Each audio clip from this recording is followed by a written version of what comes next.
Good evening. My name is Arne Westad from LSE Ideas. I'm going to be chairing the lecture by Anne Applebaum, the LSE Ideas Philippe Professor of History and International Affairs tonight, and welcome to all of you. Anne, of course, now, after I introduced her a few weeks ago, need no further introduction, but it is important, I think, to mention that the topic that Anne will be dealing with for her presentation today, the Gulag, what we know now and why it matters, really comes out of one of her several now successful books, a book on the Gulag that won the Pulitzer Prize in 2004.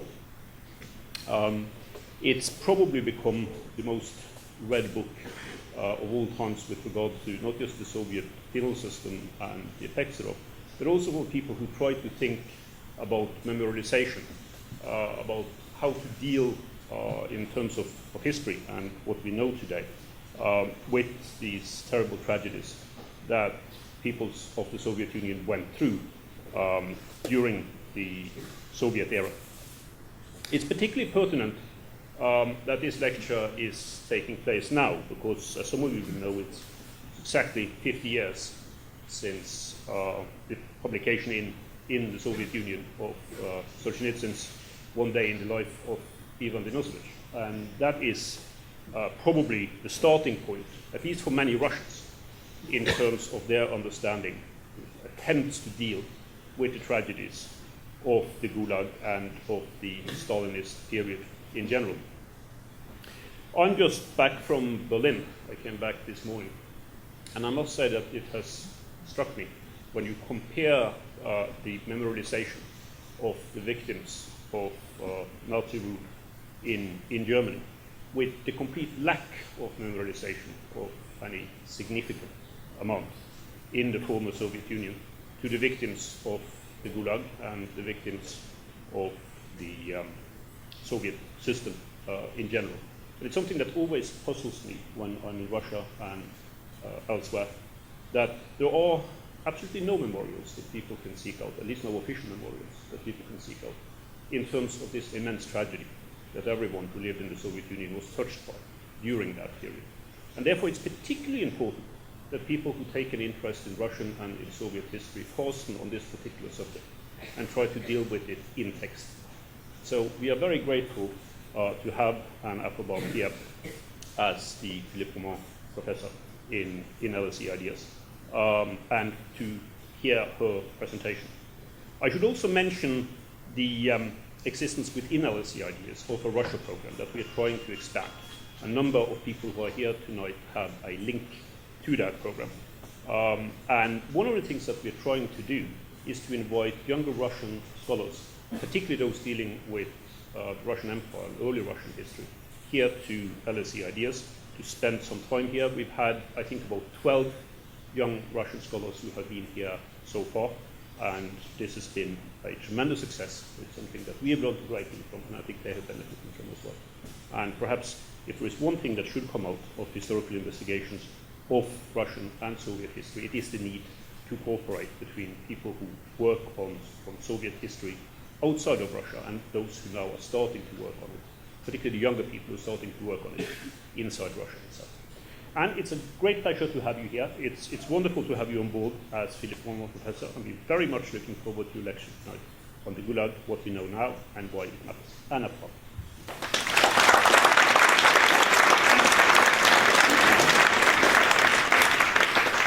thank you very much again, Arne. I won't belabor my thanks for the second time. It really is a pleasure being here, having been a not entirely successful student here 30 years ago. I did do a master's degree, and I did get the degree, but it's very nice to be here.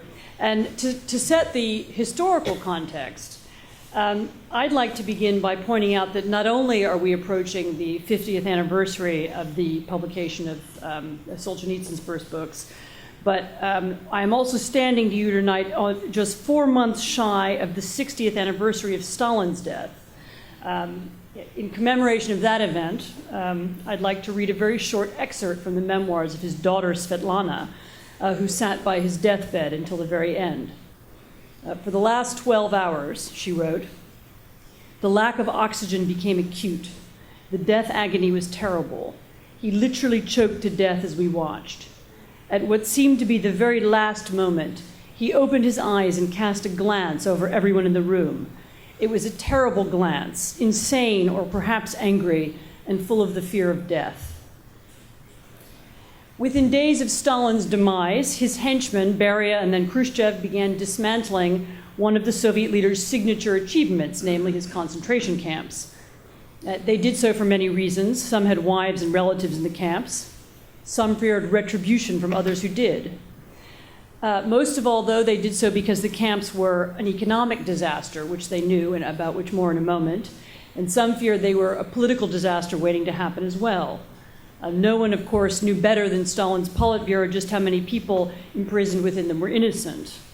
Yet, although they knew this, none of Stalin's Soviet successors, not Nikita Khrushchev, not Leonid Brezhnev, and not in the end even Mikhail Gorbachev, was far-seeing or politically powerful enough to finish the job of dismantling the system and the memory of the system.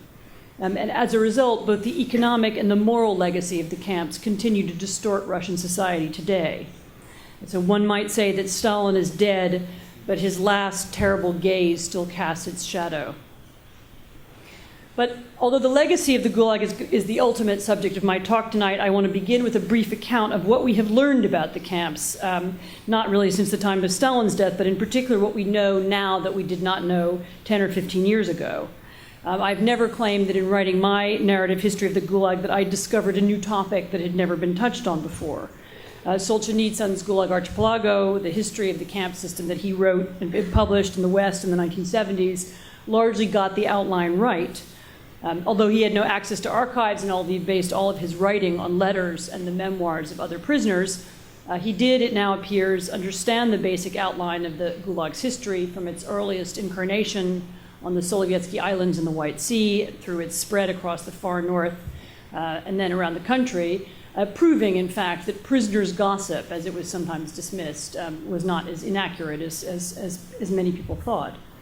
In the years, though, that I spent researching my book, I concluded that archives can make a difference to how we understand Soviet history.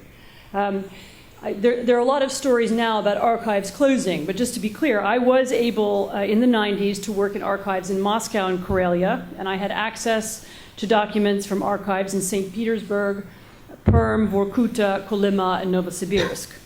At one point, I was handed a part of the archive of a small camp, kind of lagpunkt, called the Kadrovy Shore in the far north, and I was politely asked if I wanted to buy it, which I did, of course.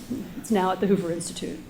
What was available to me was very often quite ordinary, the day-to-day archive of the Gulag administration, for example, with inspectors' reports and financial accounts, letters from camp directors to their supervisors in Moscow. But when reading these documents, the full extent of the system and its importance to the Soviet economy comes sharply into focus. Certainly these documents enabled me to be far more precise than was ever possible in the past. Thanks to archives, we now know, for example, that there were at least 476 camp systems, each one made up of hundreds or even thousands of individual camps or lagpunkts, sometimes spread out over thousands of square miles of otherwise empty tundra. We know that the vast majority of prisoners in them were peasants and workers and not the intellectuals who later wrote memoirs and books. We know that with a few exceptions, Stalin's camps were not designed in order to kill people. They were not constructed that way because Stalin preferred to use firing squads to conduct his mass executions. Nevertheless, they were at times very lethal. Nearly a quarter of the Gulag's prisoners died during the war years. They were also very fluid. Prisoners left because they died, because they escaped, because they had short sentences, because they were being released into the Red Army, or because they had been promoted from prisoner to guard, as sometimes happened. There were also frequent amnesties for the old, the ill, for pregnant women, and for anyone else no longer useful to the forced labor system. And these releases were inevitably followed by new waves of arrests. As a result, we now also know that between 1929, when they first became a mass phenomenon, and 1953, the year of Stalin's death, some 18 million people passed through the Soviet Gulag. So in addition, a further 6 or 7 million people were deported not to camps, but to exile villages. In total, that means that the number of people with some experience of imprisonment and the penal system in Stalin's Soviet Union could have run as high as 25 million, or about 15% of the population. We also now know where the camps were, namely everywhere. Although probably all of us are familiar with the image of the prisoner in the snowstorm digging coal with a pickaxe, there were also camps in central Moscow where prisoners built apartment blocks or designed airplanes. There were camps in Krasnoyarsk where prisoners ran nuclear power plants, and there were fishing camps on the Pacific coast. The Gulag photo albums in the Russian State Archive, which I've seen, are chock full of pictures of prisoners with their camels.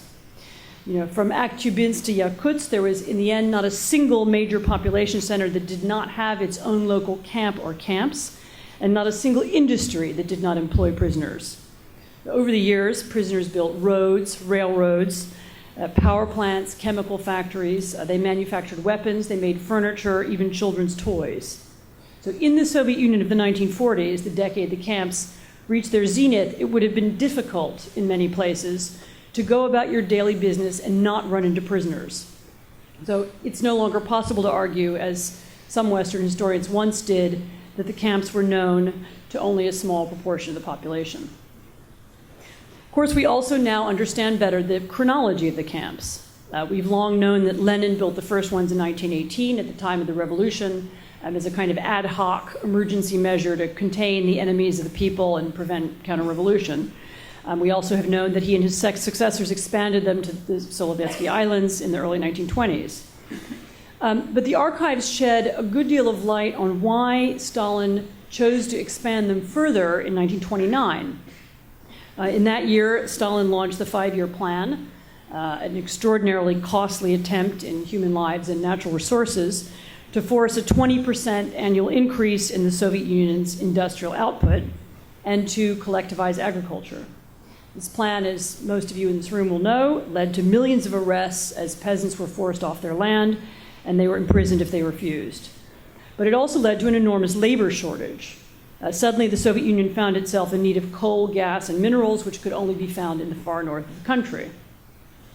Following a series of discussions, which used almost exclusively economic language to justify the expansion of the camps, the decision was taken at the very highest levels of the Soviet government, of the party, that prisoners should be used to extract these needed minerals.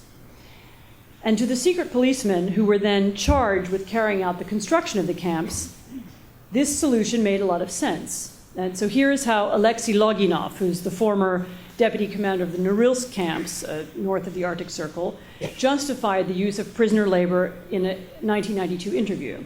He said, "If we had sent civilians, we would first have had to build houses for them to live in. And how could civilians live there? With prisoners, it's easy. All you need is a barrack, a stove with a chimney, and they survive."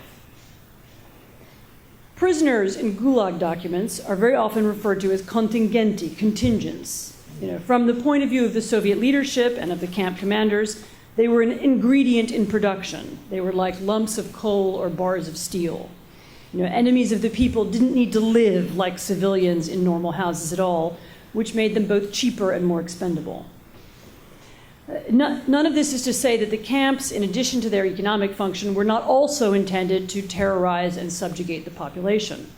Certainly it's true that prison and camp regimes, which were dictated in very minute detail by Moscow, were openly designed to humiliate prisoners. Famously, prisoners' belts, buttons, garters, and items made of elastic were taken away from them. They were described as enemies. They were forbidden to use the word comrade, even with one another. Such measures contributed to the dehumanization of prisoners in the eyes of camp guards and bureaucrats, who therefore found it that much easier not to treat them as fellow citizens and maybe not even as fellow human beings. In fact, this turned out to be an incredibly powerful ideological combination. The disregarding of the humanity of prisoners combined with the overwhelming need to fulfill the plan. And nowhere is this clearer, I found, than in the camp inspection reports, which were submitted periodically by local prosecutors and are now kept neatly on file in the Moscow archives. When I first began to read them, I was quite shocked, both by their frankness and by the peculiar kind of outrage they express. So describing conditions in Gulag, a railroad construction camp in Tatarstan in July 1942, one inspector complained, for example, that, quote, the whole population of the camp, including free workers, lives off flour.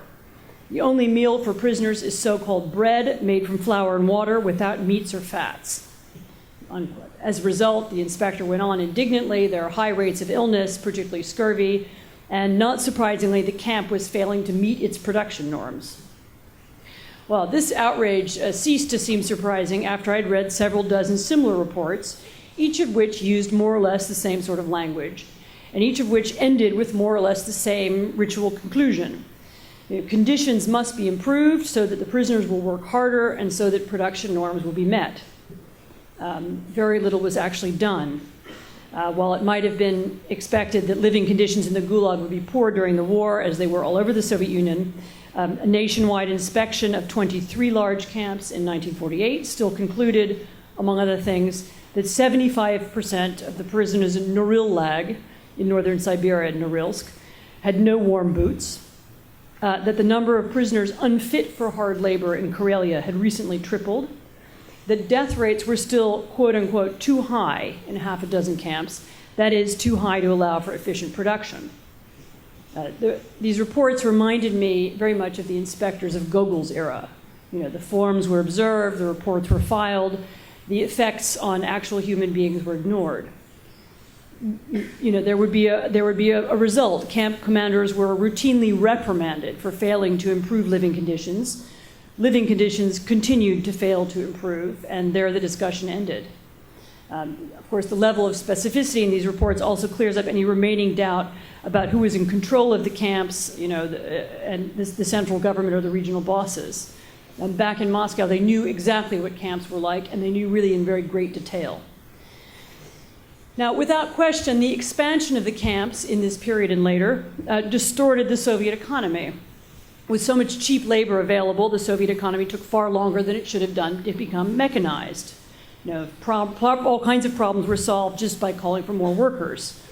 With so many, famously, of course, the White Sea Canal was built with pickaxes. With so many poorly trained people working under coercion, construction was not of the highest quality either. By one account, labor productivity among free workers in the forestry industry was 3 times higher than among workers in the camps. Nevertheless, the camps also distorted the way that people in the lands of the former Soviet Union thought about economics, which is a point I'd like to illustrate by describing a trip I took to Vorkuta a few years ago on the Arctic Circle. Vorkuta's history begins in 1931 when a group of colonists first arrived in the region by boat up the northern waterways. Although even the czars had known about the region's enormous coal reserves, no one had ever managed to work out precisely how to get the coal out of the ground, given the sheer horror of life in a place where temperatures regularly drop to minus 30 or minus 40 in the winter, and where the sun does not shine for 6 months of the year, and where in the summertime the flies and the mosquitoes, as I can testify, they travel in these big dark clouds. Nevertheless, Stalin found a way by making use of another sort of vast reserve. Vorkuta's 23 original settlers were, of course, prisoners, and the leaders of that founding expedition were, of course, secret policemen. So over the subsequent 2.5 decades, 1 million more prisoners would eventually pass through Vorkuta, which is one of the 2 or 3 most notorious hubs of the Gulag. With the help of prisoners, the Soviet authorities in Vorkuta built shops and swimming pools and schools. The cost of heating shoddy Soviet apartment blocks for 11 months of the year was astronomical, far more, as it turned out, than the value of the coal itself. The city's infrastructure, built on constantly shifting permafrost, required huge efforts to maintain. Miners could instead have been flown in and out on 2-week or 4-week shifts, as they are in Canada or Alaska. Nevertheless, Vorkuta, the city, kept going throughout the 1970s and 1980s, and some 70,000 people still live there today. The truth, of course, is that Vorkuta was, and still is, completely unnecessary. Why build kindergartens and university lecture halls in the tundra? Why build a puppet theater? And Vorkuta has 3, or did when I was there. Maybe they've closed down. But in Vorkuta, it's surprisingly difficult to make that argument or ask such questions, even now. I asked them, for example, of Zhenya, who is a retired geologist with whom I spent the better part of a day. And together, she and I walked around the city. We went to see the prisoner cemeteries, which have been memorialized in recent years. We walked around the ruined Geological Institute, which was a once solid structure complete with a columned Stalinist portico and a red star on the pediment. And although Zhenya's Polish parents had been deported to Vorkuta in the 1940s, although she knows and willingly recounts the city's history, Zhenya nevertheless spent a good part of the day railing against the thief Democrats and the greedy bureaucrats who had, probably sensibly, decided to shut the institute down. So if your whole life has been associated with a place, it is hard to admit that that place should never have existed. And even if that place is widely famed for atrocity and for stupidity, and even if it is notoriously unpleasant, it's even harder to admit that it should never have been built at all. But if Zhenya, who was herself the daughter of victims, was unable to understand why her city is now being dismantled, then who can understand it? And that question brings me to the next part of my talk tonight, in which I would like to ask why the Gulag, about which historians, Soviet historians and Russian historians now know so much, and whose economic impact we understand so much better, why is it so seldom debated and discussed by Russians? One of the things which always strikes contemporary visitors to Russia is the lack of monuments to Stalin's victims. Arne mentioned it a minute ago. Yes, there are a few scattered memorials. There are places, as in Vorkuta, there is a prisoner's cemetery. In Kolyma, there's a small, not even that small, there's a statue. But there is no national monument or place of mourning. And in fact, the absence of monuments is a good measure because it accurately indicates an absence of public awareness. Of course, those of you who know recent history know that there were wide-ranging discussions of Soviet repression in the late 1980s during Gorbachev's reign, during Glasnost, and it's equally true that these discussions were extremely important and they played a very big role in delegitimizing the Soviet regime. Nevertheless, that bitter debate about justice for victims and about history is now really quite completely over, and more importantly, it had left no political institutions in its wake. Although there was much talk about it at the end of the 1980s, the Russian government never did examine or try the perpetrators of torture or mass murder, even those who were identifiable at the time. There were no truth commissions, either of the sort implemented in South Africa, which might have allowed victims to tell their stories in public, in an official public place, and to make the crimes of the past a part of contemporary debate.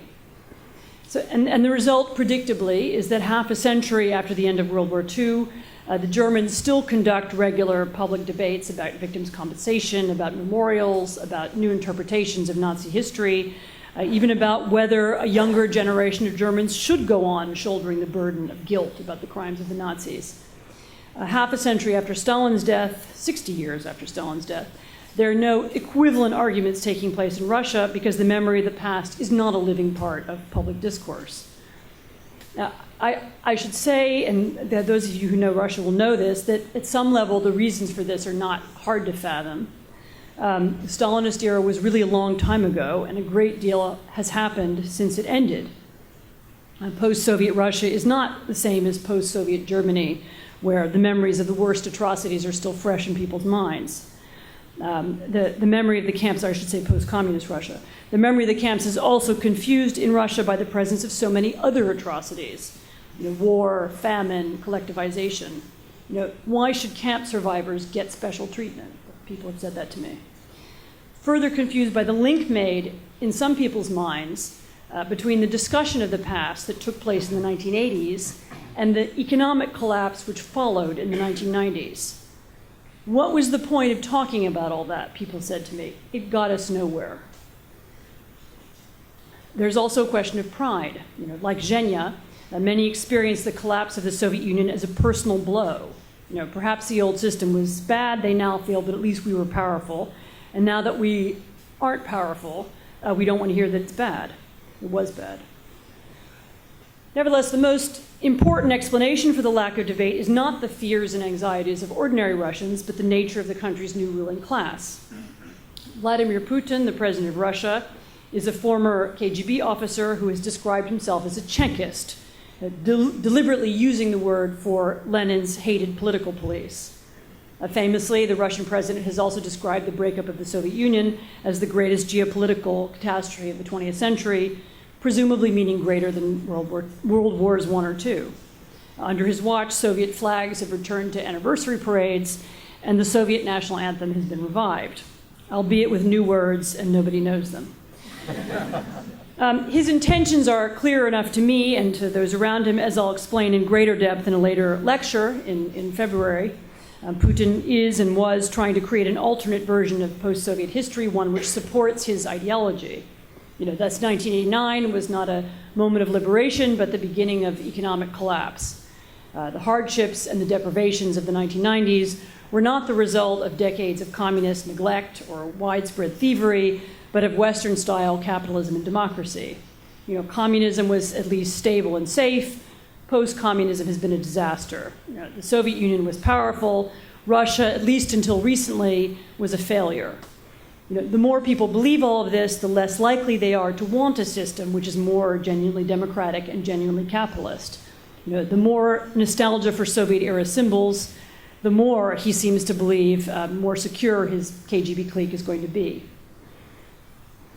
This failure to repent or to discuss or even to dwell on the past is a part of this explanation for this redirecting of history towards the political needs of the present rulers. It has also had consequences for the formation of Russian civil society and for the development of the rule of law. It helps to explain, for example, why so many Russians are not bothered by certain kinds of censorship or by the FSB, the new incarnation of KGB's ability to open mail, tap telephones, or enter private residences without a court order. I think there's a deeper significance, too. To put it very bluntly, if the scoundrels of the old regime go unpunished, good will in no sense be seen to have triumphed over evil. This may sound, apocalyptic or American, but it's not politically irrelevant. After 1991, the secret police kept their apartments, their dachas, and their large pensions. Their victims remained poor and marginal and still are. And to most Russians, it now seems as if the more you collaborated in the past, the wiser you were. By analogy, the more you cheat and lie in the present, the wiser you are now. Personally, what bothers me the most about Russia's lack of interest in its past is the way it has deprived young people of a whole category of heroes. The names of those who secretly opposed Stalin ought to be as widely known in Russia as are in Germany, for example, the names of people who took part in the plot to kill Hitler. The incredibly rich body of Russian survivors' literature, really extraordinary stories of people whose humanity triumphed over the horrifying conditions of Soviet labor camps, should be better read and better known and more frequently quoted. If school children knew these heroes and their stories better, they would find something else to be proud of in Russia's past, Soviet past, aside from imperial military triumphs. This, after all, is the country that invented the modern human rights movement. But in today's Russia, those early human rights activists have left a very thin legacy. On the contrary, Russian indifference to the past may also have helped create a widespread indifference to judicial and police reform. Political trials and harsh sentences are now returning. A few weeks ago, two young women, were sentenced to a Siberian labor camp as punishment for a political protest. Well, many such places have changed surprisingly little. Some years ago, I visited a criminal prison in Arkhangelsk, and I emerged really genuinely reeling from what I'd seen. These women's cells with their hot, heavy air and sort of overwhelming stench really made me feel as I was walking into the past, into one of Yevgenia Ginsburg's descriptions of her Stalinist-era prisons. In one cell, I met a sobbing 15-year-old girl who'd been accused of stealing the ruble equivalent of $10. She'd been in jail without a hearing for a week.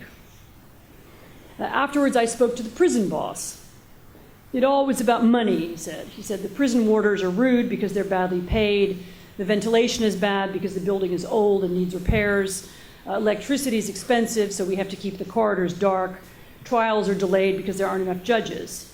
Now, I wasn't convinced. Money is a problem, but it's not the whole explanation. If Russia's prisons still look like a scene from a Gulag memoir, and if Russia's courts and criminal investigations are still heavily politicized, that's partly because the Soviet legacy does not haunt Russia's criminal police, secret police, judges, jailers, or businessmen. But then very few people in contemporary Russia feel the past to be a burden or an obligation at all. Like a great unopened Pandora's box, the past lies in wait for another generation. Yet do we in the West remember the Soviet past any better? One of the reasons I wrote my Gulag book, really horribly 15 years ago now, it's hard to believe when I started it, was because I really encountered this subject only while living in Eastern Europe, and I started to wonder why. Since there are presumably some other book writers in the room tonight, I can also confess that I was inspired by an extremely irritating New York Times review of my first book in 1994, which was about the western borderlands of the Soviet Union. And although, of course, largely positive, it contained the following line, quote, here, meaning Ukraine and Belarusia, here occurred the terror famine of the 1930s in which Stalin killed more Ukrainians than Hitler murdered Jews. Yet how many in the West remember it? After all, the killing was so boring and ostensibly undramatic. Were Stalin's murders boring? Many people think so. Indeed, and I've just added this sentence an hour ago, perhaps not coincidentally, a brand new New York Times review of my brand new book, Iron Curtain, also asks why anyone should care nowadays about Soviet atrocities in Eastern Europe. Haven't we all heard this before, is what more or less the conclusion. Until recently, it was of course possible to explain this absence of popular feeling in our part of the world about the tragedy of European communism as the logical result of a particular set of circumstances. The passage of time is part of it. Again, communist regimes really did grow less reprehensible as the years went by. Nobody was very frightened of General Yaroselsky or even of Brezhnev, although, of course, both were responsible for a great deal of destruction. Besides, archives were closed, access to campsites was forbidden. No television cameras ever filmed the Soviet camps or their victims as they did in Germany at the end of World War II. No images in turn meant that the subject in our image-driven culture didn't really exist either. Of course, to some extent, ideology twisted the ways in which we understood Soviet and East European history as well. In fact, in the 1920s, a great deal was known in the West about the bloodiness of Lenin's revolution. Western socialists, many of whose brethren had been jailed by the Bolsheviks right after the revolution, protested loudly and strongly against those arrests. Nevertheless, in the 1930s, however, as Americans and West Europeans became more interested in learning how socialism or elements of socialism could be applied here, the tone changed. Writers and journalists went off to the USSR, trying to learn lessons they could use at home.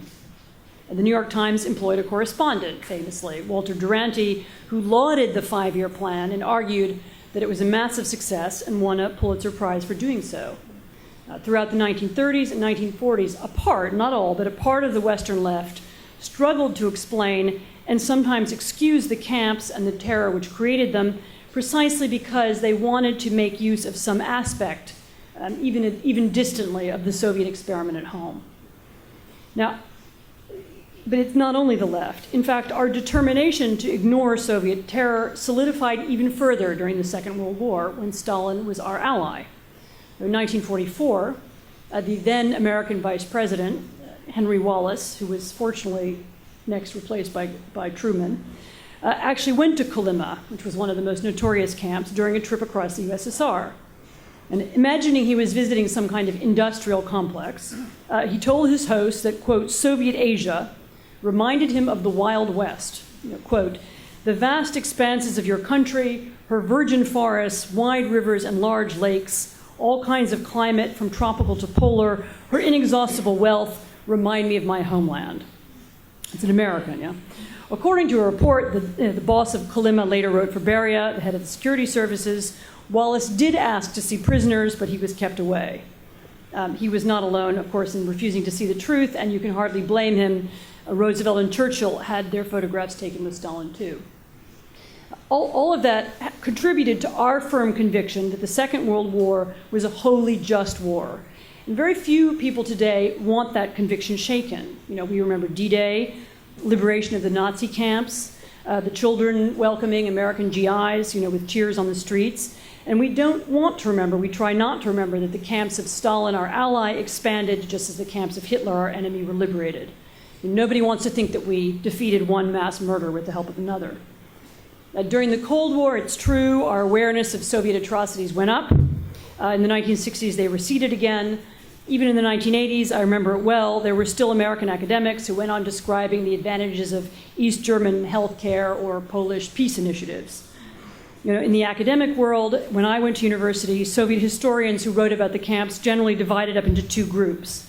Those who wrote about them as criminal and those who downplayed them, if not because they were actually pro-Soviet, then because they didn't like Ronald Reagan. So right up into the end, our views of the Soviet Union and its repressive system always had more to do with American politics and American ideological struggles and political arguments than they ever had to do with the Soviet Union itself. Since the collapse of the Soviet Union in 1991, much has really changed. World War II now belongs to a previous generation. The Cold War is over too, and the alliances and the international fault lines it produced have shifted for good.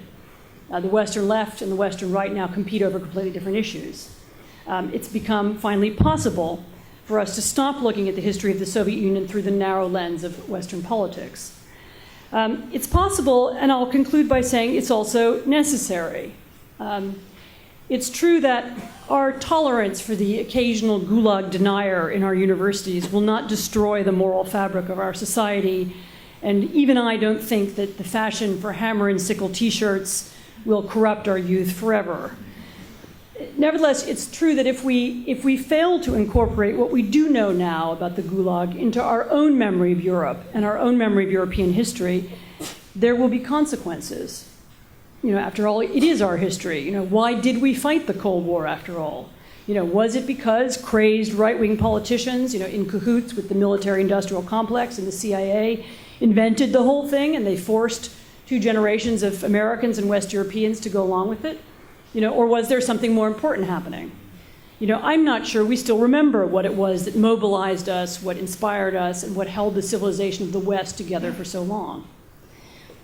At the same time, if we don't study the history of the Gulag, then some of what we know about mankind itself will be distorted. Every one of the 20th century's mass tragedies was unique. The Gulag, the Holocaust, the Armenian massacre, the Nanking massacre, the Cultural Revolution, the Cambodian Revolution, the Bosnian Wars, you know, I could go on. You know, every single one of these events had different historical and philosophical origins, and they arose in circumstances that will never be repeated. But our ability to debase and destroy and dehumanize our fellow men has been and will be repeated again and again. Our transformation of our neighbors into enemies, our reinvention of our victims as lower, lesser, evil beings, worthy only of incarceration or expulsion or death. The more we understand about how different societies have transformed their neighbors and fellow citizens into objects, the more we know of the specific circumstances which led to each episode of mass murder, the better we will understand the darker side of our own human nature. You know, I wrote my book about the Gulag not so that it will never happen again, as the cliche has it, but because it will happen again. We need to know why. You know, each story, each memoir, and each document is a piece of the puzzle. You know, without them, we'll wake up one day and realize that we do not know who we are. Thank you very much.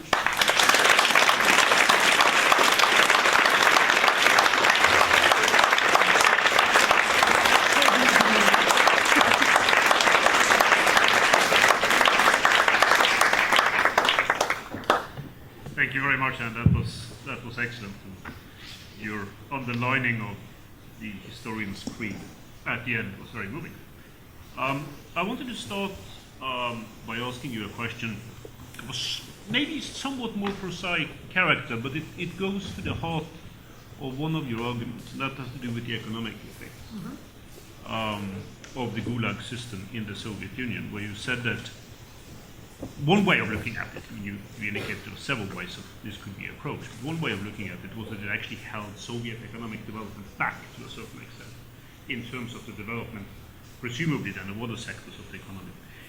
But is it quite possible to think about it in those terms? I mean, wasn't the Gulag system, in a way, in a fearful kind of way, an integral part of the Soviet system? I mean, where it was very difficult to imagine that the Soviet economy, at least the way it developed during the Stalinist era, could have existed at all without a system of penal colonies that delivered inexpensive, non-expensive labor.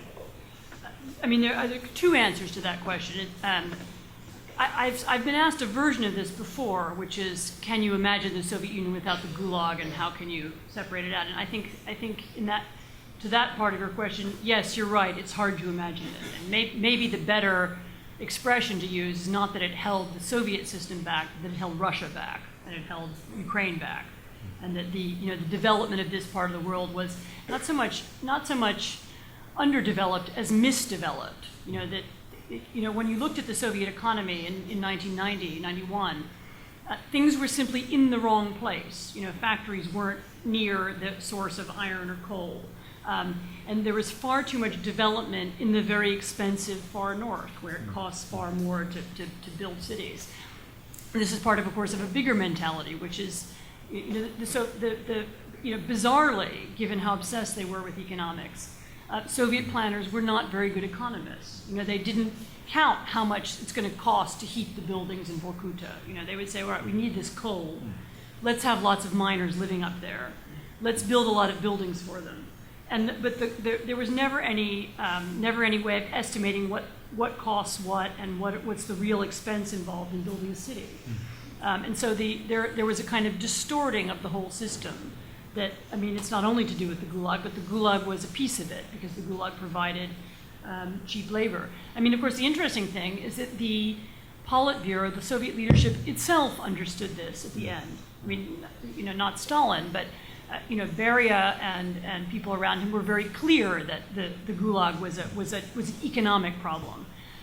Ironically, of course, it had started as the point of it, Stalin's use of it was for economic reasons. He believed that spreading the Gulag, he'd read a lot of Peter the Great. And he thought, well, if we could just, create slave labor all over the place like he did, then we'll or misread Peter the Great, maybe I should say. Then that will make. Historians so I was going to say there are about 7 historians of Imperial Russia in the room. I don't want to offend them. But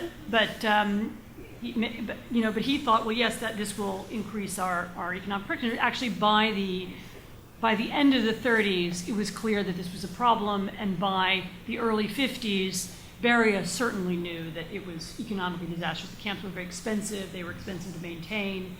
It's not an intelligent way to use your labor force. It's not very smart to send your nuclear physicists to dig coal. It was an immense waste of human resources, and even they knew it. And that was part of the original decision to begin dismantling it in 53 and 54.